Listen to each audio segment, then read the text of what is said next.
Greetings everyone. Today, on the 72nd Republic Day of India, we, the students of Urmi School, are presenting a video explaining some topics regarding the Constitution of India.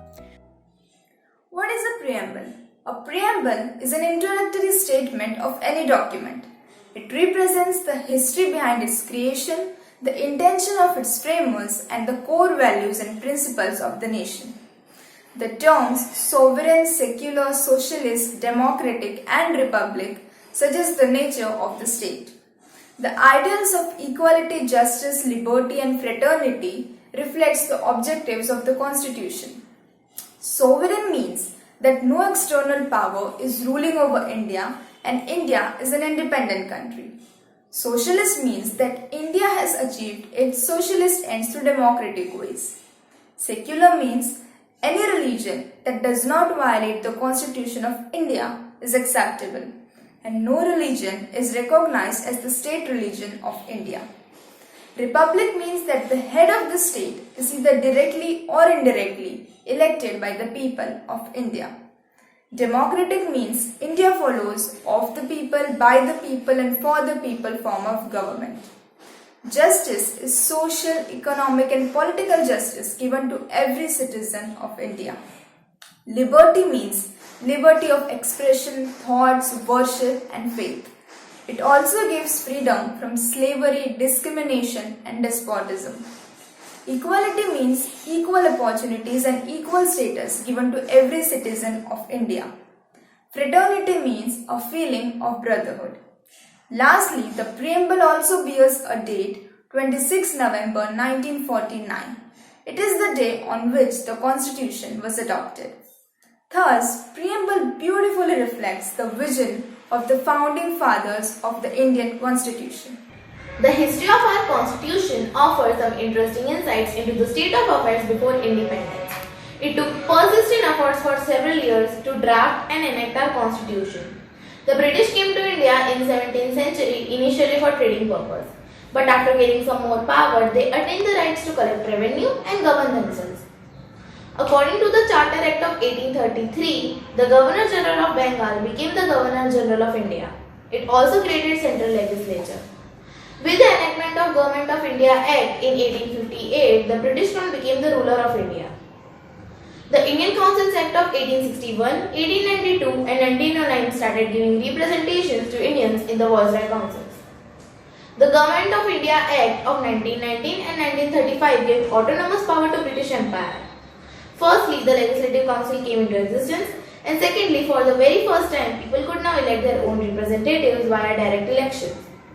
This law of 1935 divided the governance into three lists, namely provincial list, federalist, and concurrent list. It even established federal court, which we now refer to as Supreme Court of India. The Indian Independence Act of 1947 finally marked the departure of British from India. It also laid down the foundation of Constituent Assembly, whose members were elected via indirect election by the members of Provincial Assembly. This assembly served as the first parliament of our independent nation, which met on 9 December 1946. After independence, Dr. Rajendra Prasad was elected as the chairman of this assembly, and Dr. B.R. Ambedkar was elected as the head of the drafting committee. There were in total 299 members, out of which 15 were women, namely Amu Swaminathan, Dakshyani Velayudan, Leela Roy, Renuka Rai, Begum Aziz Rasul, Hansa Jivraj Mehta, Sarojini Naidu, Rajkumari Amrit Kaur, Malti Chaudhary, Kamla Chaudhary, N.M.S. Karan, Purnima Banerjee, Durgabai Deshmukh, Vijayalakshmi Pandit and Sujata Kriplani. After more than 2 years of deliberations, our Constitution was finally approved on 26th of November 1949, which we today celebrate as Constitution Day of India. After that later, our Constitution was finally adopted on 26th of January 1950, which we today celebrate as Republic Day of India. Finally, India became a sovereign republic. The Indian Constitution is the world's longest constitution for a sovereign nation. At its enactment, it had 395 articles in 22 parts and 8 schedules. At about 1,45,000 words, it is the second longest active constitution after the Constitution of Alabama in the whole world. The Indian Constitution has a preamble and 448 articles which are grouped into 25 parts. With 12 schedules and 5 appendices, it has been amended 104 times. The latest amendment became effective on 14th January 2019. The Constitution contains the following. First, preamble. Second, articles which are grouped in different parts. Third, schedules. Schedules are the list in the Constitution that categorize and tabulate bureaucratic activities and government policies. Fourth, appendices. Appendices is a section or table of subsidiary matter at the end of the Constitution. India, a land who knows the true meaning of unity and diversity. The term unity in diversity relates to the state of integrity despite the presence of infinite diversity. Unity in diversity is based on the concept where the individual has variations in sex, race, caste, creed, religions and cultural variations, etc. are not seen as dispute. Rather, these differences are viewed upon as varieties that improves the society and the nation as a whole. Unity in India is the best example of unity in diversity because the people living with various religions and cultures follow the same laws as laid down by the Constitution of the India. Unity and integrity of our nation is promoted by our Constitution by the addition of fundamental rights and duties. There is also a provision in our Constitution known as Directive Principles of State Policy which are not enforced by any court but are included in our Constitution, strive to contribute in unity and integrity of our nation by first, promoting the welfare of the people by protecting and securing it in which justice, social, economic and political shall inform all the institutions of the national life. Second, it strives to minimize the inequalities in income and endeavor to eliminate the inequalities in status, facilities and opportunities not only amongst the individuals but also amongst the group of people residing in different areas and are engaged in different vocations. The fundamental rights can be defined as the basic human rights of all citizens. These rights should be applied irrespective of race, caste, creed, gender, place of birth or religion. They are enforceable by the courts, subject to specific restrictions. The fundamental rights had its origin in the Indian independence movement.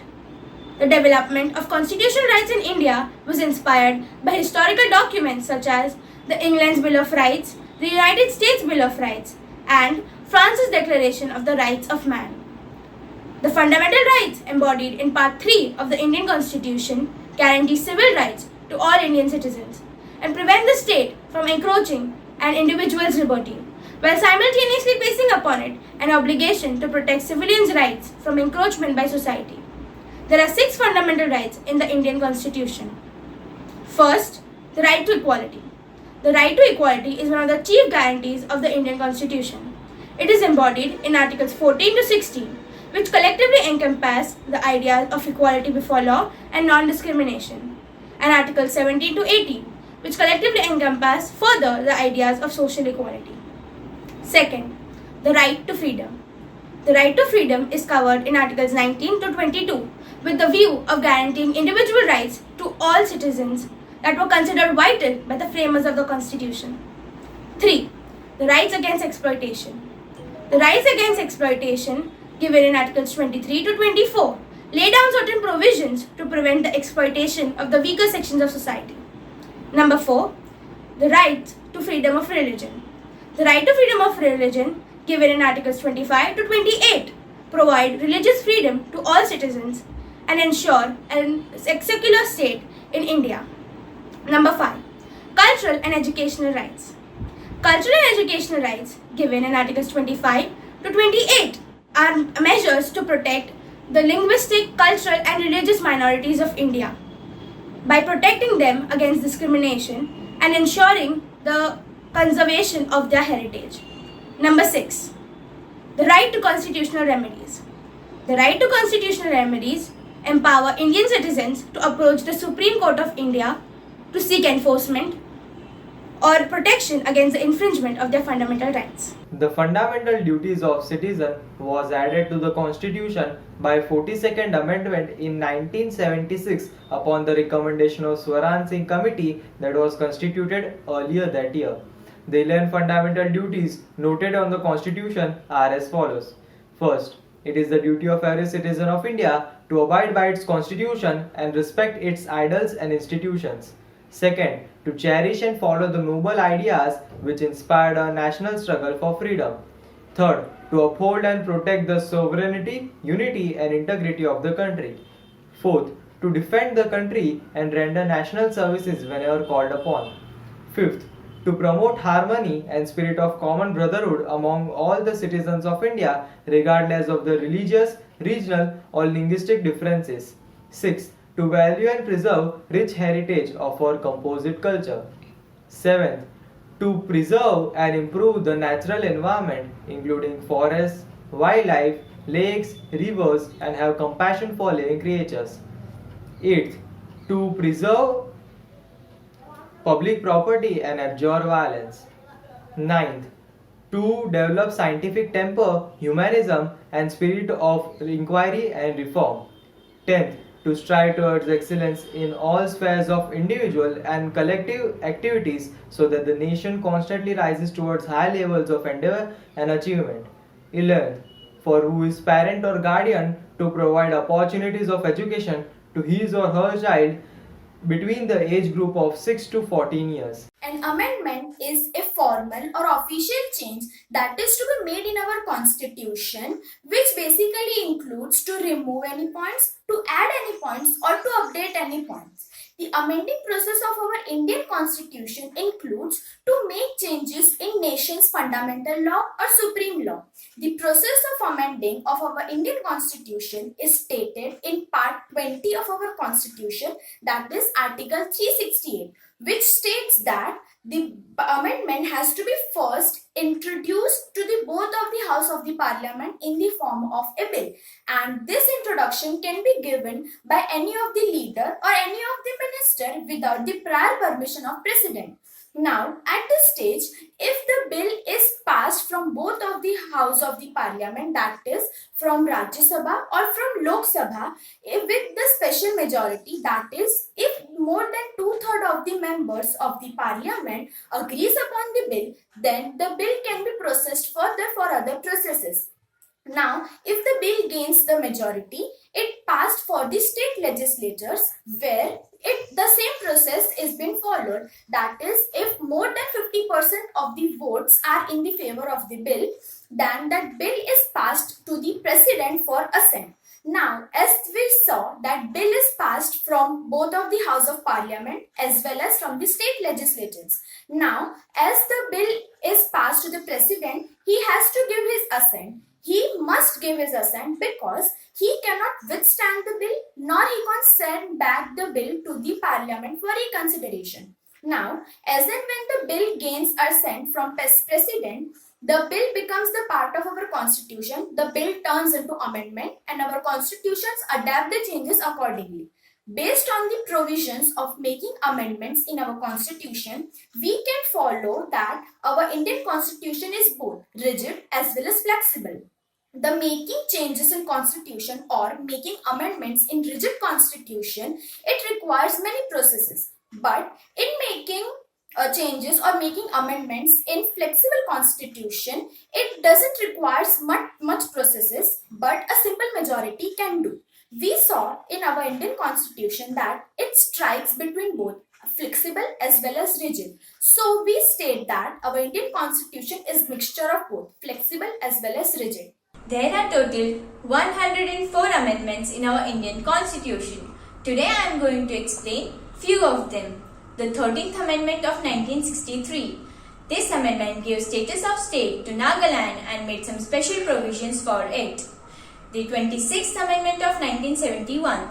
This amendment abolished the privy purses and privileges of former rulers of princely states. The 34th Amendment of 1974. By this amendment, 20 state acts concerning land ceiling and land tenure reforms were added to the 9th schedule to the Constitution. The 52nd Amendment of 1985. This amendment was designed to prevent the scourge of defection of the members of parliament and legislature from one political party to another. The 61st Amendment of 1989. This amendment reduced the voting age from 21 year to 18-year-old in the elections. the 89th Amendment of 2003. This amendment added Article 338A and provided the National Commission for the Backward Classes. The 101st Amendment of 2017. This amendment introduced the GST, Goods and Service Taxes. The 102nd Amendment of 2018.